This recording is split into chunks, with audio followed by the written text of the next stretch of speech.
Hello everyone, and welcome to my Bold and Beautiful for You channel. I hope everyone is having a wonderful day.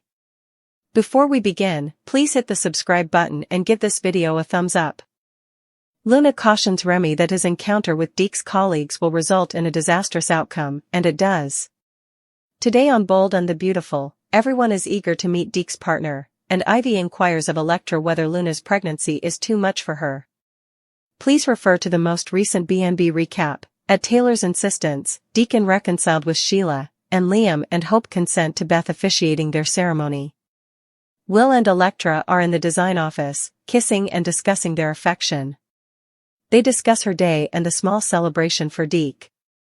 She is enthusiastic about the prospect of finally meeting his companion.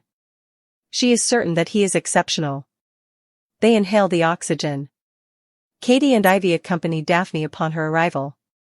Electra is overjoyed with the extent to which she has developed a connection with Deke. She believes that they have shared a great deal. Hope informs Deacon and Deke in the office that Beth will be officiating the nuptials. She inquires of her sibling whether they will indeed be meeting the man in his life today. Deacon inquires whether it would be possible for him to meet him as well. Everyone is eager to meet the mysterious man, Hope stated. Deke was unwilling to showcase him for their scrutiny. They make fun of him regarding this matter. The introduction of his companion to all is eagerly anticipated by Deke. Deacon reminds them that he must work. Before he can depart, they inquire about Sheila. He is aware that they desire him to divorce her and move on, but he implores them to grant him a respite. Will is left alone with his mother, and he confides in her about his resolute determination to prevent anyone from causing Electra any further harm. Ivy and Electra visit the showroom. Ivy asserts that she is more in love with Will than she has ever been, but she is uncertain if the circumstances surrounding Luna are too much for her to handle. Ivy asserts that Will is exceptional, however, she feels that he failed to inform her about the night with the unknown female. If Luna were not expectant, the situation would be quite different. She is not departing. Electra is aware of this and appreciates her efforts to safeguard her, however, she has faith in Will. He will be there for her in the same way that he shielded her from Remy. She is averse to discussing Remy, she has a preference for Deke and the unique individual in his life. Remy is currently visiting Luna at the penitentiary. He is still struggling to comprehend her pregnancy. She boasts about the extent to which it must be distressing for Electra. After all that he has done to her, he feels pity for her. Luna inquires about his personal life, as he is not experiencing any distress. He has never been more enthusiastic about the future. He surprises her by informing her that his Mr. Handsome is the son of the Deacon. Remy describes him as super talented, while she describes him as a real cutie. She reminds Remy that everyone at Forrester dislikes him when he expresses that Deke wishes to introduce him to everyone. He is certain that Electra will be taken aback by the news, however, he is not concerned about Will, and he is confident that the Forresters are too refined to engage in physical altercations. He recalls that he and Electra were once in constant contact. He is optimistic that he will be able to demonstrate to her that he has undergone a transformation and has become somebody else. Luna believes that this is an exceedingly challenging task. He is seeking forgiveness. Remy acknowledges that Deke is unaware of the photographs. His relationship with Deke has been the most beneficial development of his life, and he is resolute in his resolve to maintain it. He is also anticipating the opportunity to secure employment at Forrester.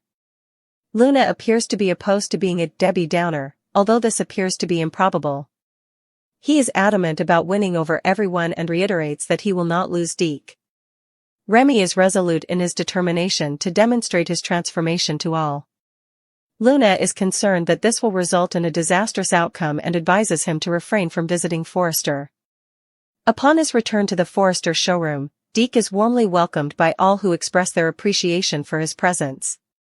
Electra guarantees that his partner will be cherished by all, as he is. Lild expresses gratitude to Ian and departs to retrieve his companion. Will observes that Deke has never referred to the individual by name. Electra believes that he is being overly skeptical. Remy encounters Deke in the design office and informs him of the absurdity of his situation. They discuss their aspirations and the potential benefits of collaborating. Deke is eager to introduce him to Electra. Everyone is paralyzed when Deke brings his partner to the showroom. Will coughs out Remy's name. Electra commences to recite his name. His name is inquired about by all others in astonishment. The bold and the beautiful explodes with tension, revelation, and heartbreak as Luna's icy warning to Remy, that walking into Forrester Creations with Deke would blow up in his face, unfolds in a spectacular, slow-motion catastrophe that shakes every foundation of the Forrester, Logan, and Spencer families, beginning in the quiet design office, where Will and Electra share a rare moment of peace, a soft interlude scented with fabric, perfume, and hope as they kiss tenderly and speak in low tones. About their day, about the little celebration everyone is preparing for Deke, and about how excited Electra is to finally meet the mystery man who has captured Deke's heart, she imagines someone gentle, accomplished, dazzling, someone whose presence will illuminate the Forrester showroom the way Deke himself has begun to light up every room he walks into. But before she can build her fantasy further, they sniff the air, and it is Daphne, Katie, and Ivy gliding in, their perfume-laced arrival. Shifting the energy instantly, with Electra gushing about how deeply she has bonded with Deke, about how their conversations have evolved from simple coworker chatter to soul-sharing honesty, about how she feels protective of him the way she once felt protected by Will, and Ivy, smiling yet sharply observant, moves beside her, noting how Electra seems more in love with Will than ever, but privately wondering, out loud, if everything happening with Luna, the scandal, the pregnancy, the uncertainty, is simply too much for Electra to endure forever, especially after Will's mistake, that infamous night with the mystery girl that turned out to be none other than Luna Nozawa, whose pregnancy now hangs like a shadow over everything. Electra insists she trusts Will, insists he has grown, insists he will never let her be hurt again, especially after what Remy did to her, a subject she's desperate not to revisit, yet it lingers in the air like a bruise beneath makeup, a reminder of trauma and betrayal that Ivy can't ignore, even as Electra guides the conversation back to Deke and his special man. In the main office, Hope stands proudly beside Deacon and Deke, announcing that Beth, joyful, bright, and mature beyond her years, will officiate her parents' wedding. This symbolic moment of unity and healing fills Deacon with unexpected emotion, and Hope gently teases her brother about whether the entire family will finally get to meet the man in his life, a man Deke has fiercely protected from judgment, gossip, and scrutiny. They coax him gently, joking that no one is going to pick apart his boyfriend, though they fully intend to do so the moment they meet him, because this is family, this is Forrester, this is Logan, and this is Los Angeles, where every romance is a headline waiting to happen. However, Hope and Deke confront Deacon about Sheila before he can depart, imploring him to reevaluate his attachment to the world's most perilous redhead, to relinquish control before tragedy strikes once more. Deacon, who is already weary, gently but firmly reminds them that he is entitled to compassion, that he cannot be compelled to do so, and that he loves Sheila despite the hatred he feels toward her. He also urges them to allow him to have his own space. Will is left with Katie, his mother and anchor, when he departs. He declares with a conviction that astounds her that he will never allow anyone to continue to harm Electra, not Luna, not the past, not the ghosts of his mistakes, not Remy, not anyone. He loves her with a depth that he did not comprehend until he nearly lost her. Ivy continues to press her concerns as she escorts Electra to the showroom, reminding her that Will's secret would have been survivable if Luna was not pregnant. She explains that a baby changes everything, permanently binds people, and even if Electra loves Will, she cannot erase the baby, pretend Luna does not exist, or deny that this child will always be a link between Will and Luna that Electra cannot sever or ignore. However, Electra remains adamant that she is aware, that she is strong enough, and that her love for Will is greater than her fear. She then shifts the subject, returning to Deke, joy, and a more secure environment.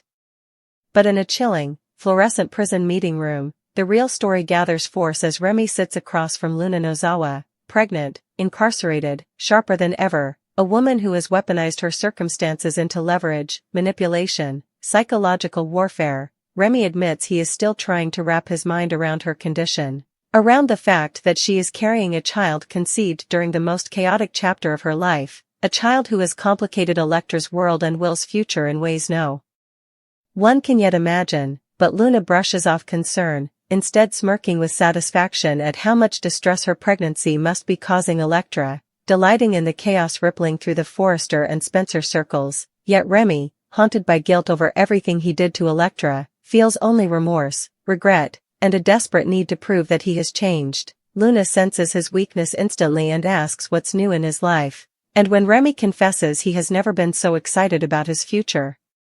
A future involving a man he calls Mr. Remy describes Deke as super talented, warm, dreamy, and perfect, and Luna mocks him affectionately, calling his crush adorable. Luna quickly deduces that Deke is Deacon's son, and her eyebrows lift in genuine surprise as curiosity overcomes apathy. Remy says something that freezes her smile. Deke wants to introduce him to everyone at Forrester Creations. Luna sits back, calculating, and dark, and warns him bluntly that everyone at Forrester hates him, that walking into that building with Deke will ignite every old feud, every secret, and every wound, and that Electra, still traumatized by what Remy did to her, might not react with grace or forgiveness.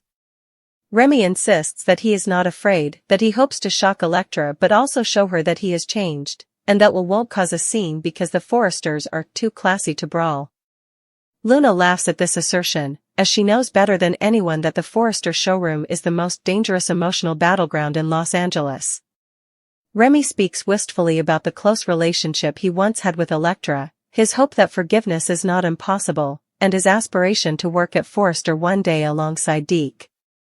However, Luna abruptly interrupts him, stating that he is delusional. Even without the scandalous photos Deke is unaware of, Electra's trauma, and Will's rage, the Forresters will never allow Remy to enter their empire with their rising golden boy. Remy, who is stubborn and love-struck, is convinced that he will be able to win their favor and ensure that he will not lose Deke. Luna warns him once more, sternly, that if he enters Forrester Creations today, everything will explode.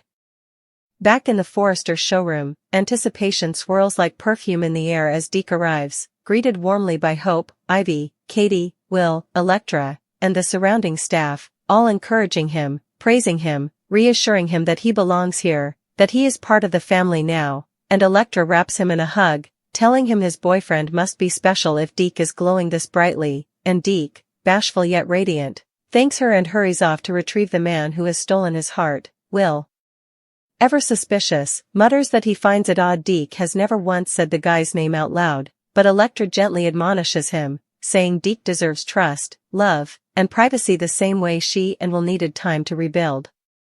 Deke beams at Remy, telling him how surreal it is to see him here, how magical it feels to imagine working together someday, and how proud he is to show him the place where he is finally building a future. Remy is overwhelmed by the space, by the memories, and by the grandeur of a world he once hurt and betrayed while he steps inside the design office. They discuss dreams, goals, redemption, and second opportunities, and Remy is radiant in the presence of Deke's admiration. Deke then tenderly but confidently takes his hand and guides him toward the showroom, toward destiny, toward disaster. The moment they cross the threshold, silence envelopes the room like a gunshot, icy, absolute, and breathtaking. Every eye widens, and every jaw freezes mid-smile as Remy's face comes into full view. Will's expression instantly transforms into rage, disbelief, and primal protectiveness as he grunts out Remy, in a tone so loaded it sends a chill through even the most composed in the room, and Electra's entire body trembles as she whispers his name over and over, Remy. Remy. Remy, each repetition unlocking another memory she thought she had buried, another trauma resurfacing, another wound reopening before the entire Forrester family, while Ivy, Katie, Daphne, and Hope stare in stunned disbelief, their voices overlapping as they, too, echo Remy's name like a mantra of shock and dread, and Deke, caught between love and confusion, looks helplessly at the boyfriend he thought he knew, realizing too late that Luna's warning, though he never heard it, has already come. True, because this moment is the spark that will ignite a firestorm of betrayal, fury, heartbreak, and explosive revelations that no one in the room is ready to face. The room feels like it has stopped breathing, each second stretching into an eternity as every member of the Forrester family, the Logan clan, and the assembled staff freezes in disbelief, shock, and horror at the sight of Remy standing there, a man they thought they had left behind in the shadows of betrayal, lies, and heartache, and the tension is so thick that it could be sliced with a pair of Forrester scissors, with Will's eyes narrowing into a dangerous glare, his jaw tightening until the muscles ache, the protective instincts roaring louder than logic as he feels Electra tremble in his arms, the woman he loves, the woman he promised to protect from the likes of Remy, now confronted by the man who had once shattered her trust and left scars that were still raw beneath the surface, and Electra's voice is barely audible, repeating his name in disbelief, Remy, Remy, Remy, as if speaking it aloud might dissolve the nightmare, but it does nothing to calm the storm brewing inside, the memories of past manipulations, the night of betrayal, the fear, the anguish, all coming back in a tidal wave that crashes over her composure, leaving her suddenly fragile, unsure, and gasping for air, and Ivy, always perceptive, glances at Will with concern and fear, realizing the situation is a powder keg, knowing that while Remy may have changed, the old wounds are fresh and the family's patience, like so many Forrester fabrics, is delicate, stretched to the breaking point, and every whispered exclamation from Katie, Daphne, and Hope, their voices overlapping in disbelief, feeds the tension, each syllable hammering at the walls of civility, forcing Deke into a position he never anticipated, caught between loyalty, love, and the crushing reality that his boyfriend's past is intertwined with the person his family has learned to protect and cherish above all, Electra, and he feels a pang of guilt, a stab of helplessness, and a ripple of fear that his dream of a perfect introduction has collided headfirst with the worst possible outcome. Remy, oblivious or perhaps willfully ignorant of the emotional earthquake he has set off, smiles nervously, attempting charm, trying to smooth over the frozen stares and whispered questions, telling Deke how excited he is to be at Forrester, how grateful he is to meet everyone, how he hopes to make a positive impression, how he never wants to hurt anyone again, how he is changed, but his words fall flat, bouncing off the icy walls of suspicion and trauma, because for everyone in the showroom, history is not so easily rewritten, and for Will, the air feels combustible, charged with the urge to act, to confront, to demand answers, to protect Electra with every fiber of his being, to unleash all the anger he has kept bottled for years, and the tension becomes almost unbearable, the kind that makes the walls seem to pulse and the lights hum louder, and Electra, still trembling, takes a step back from Remy, her hands clutching her chest, her breath catching as if the very act of standing in his presence is physically dangerous, because in that instant, he is not just a man from the past, he is a threat, a specter, a reminder of pain she thought she had escaped but now stands before her fully formed and undeniably real, and Ivy quickly steps in, placing a hand on her shoulder, murmuring that she's right there, trying to calm her, to anchor her in reality, but the damage is done. Will is unable to contain himself any longer, the protective side of him, which has been simmering since the moment he discovered the truth about Luna and her pregnancy, and the side that has always vowed to protect Electra from danger, explodes. His voice, low and dangerous, rises above the whispering chaos, slicing through the showroom. "What are you doing here, Remy? How dare you expose your face?" And Remy flinches, realizing that the room has shifted entirely against him, that the veneer of civility he attempted to maintain is gone, and that he is standing on a battlefield of old grievances and raw emotions. Deke, mortified, tries to intervene, stepping in between them, pleading with Will to calm down, explaining that Remy has changed, that he is a different person now, and that he is someone Deke loves and trusts. But Will is beyond reason, his voice trembling with barely contained fury. "Changed? Do you believe that a few sentences can erase the past? Do you believe that the betrayal, the lies, and the anguish you inflicted on Electra will simply vanish?" Upon hearing this, Electra experiences a combination of relief and apprehension. While a part of her yearns for Will to fight and assert the protection she desires, another part recognizes the peril of the escalating confrontation, knowing that a single misstep or ill-advised statement could derail the fragile bonds that have developed between Deke and Remy, thereby undoing all of the meticulous steps taken toward redemption. In a desperate attempt to elucidate his situation, Remy stammers, I have undergone a transformation. I have never intended to cause harm to anyone.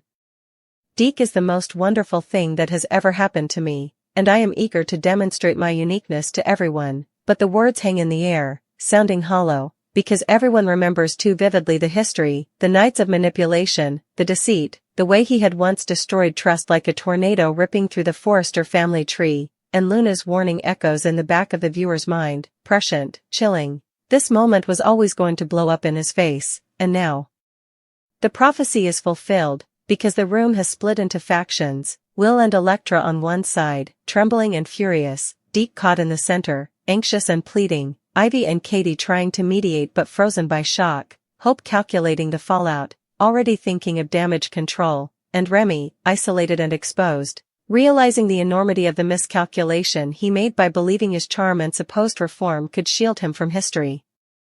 The inquiries are thrown like knives, and the murmurs of disbelief grow louder. Is that Remy? From the past? I am in awe of his presence. Deke, how did you manage to transport him? And each question drives a wedge further into the fragile space between love, trust, and family loyalty. Deke tries to respond, attempting to reassure, but his voice is drowned out by the storm of emotion, and even he is unable to stop the undercurrent of tension. Electra, who is beginning to form tears, steps back from Remy completely, shaking her head, whispering, I can't do this. Walwell moves closer, almost as if shielding her with his body, eyes narrowed, fists clenched, every muscle coiled and ready. The room feels as though it might erupt into violence at any moment. Then, the air changes once more as Hope steps forward, attempting to recover control.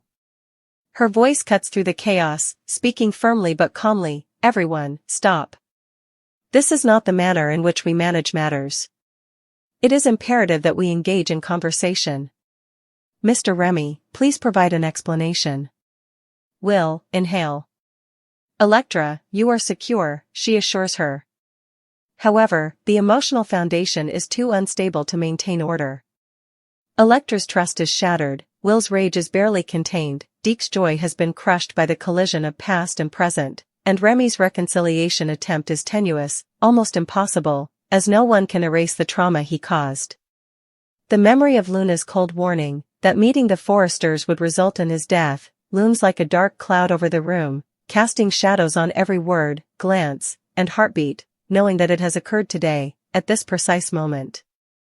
Even as the tension peaks, the subtle dynamics of the room, the way Ivy watches Electra, the way Daphne hovers near Katie, the way Deke tries to anchor both his worlds, the way Hope positions herself as peacemaker, the way Will's protective instincts flare, create a complex web of emotion, power, and moral judgment, and Remy, fully aware now that he miscalculated everything, realizes that the road to redemption is longer, harder, and more dangerous than he could have imagined, because Forrester Creations is not just a company, it's a battlefield of legacies, loyalties, and love, and every eye in that room, every whispered breath, every glance, every tear and clenched fist, is a verdict, a judgment, a weighing of soul and character, and Remy's fate now hangs in the balance, teetering between forgiveness and exile, between love and ruin, because one wrong move, one word, one faltering step, and the fallout from this moment will reverberate through the families, the design studio, and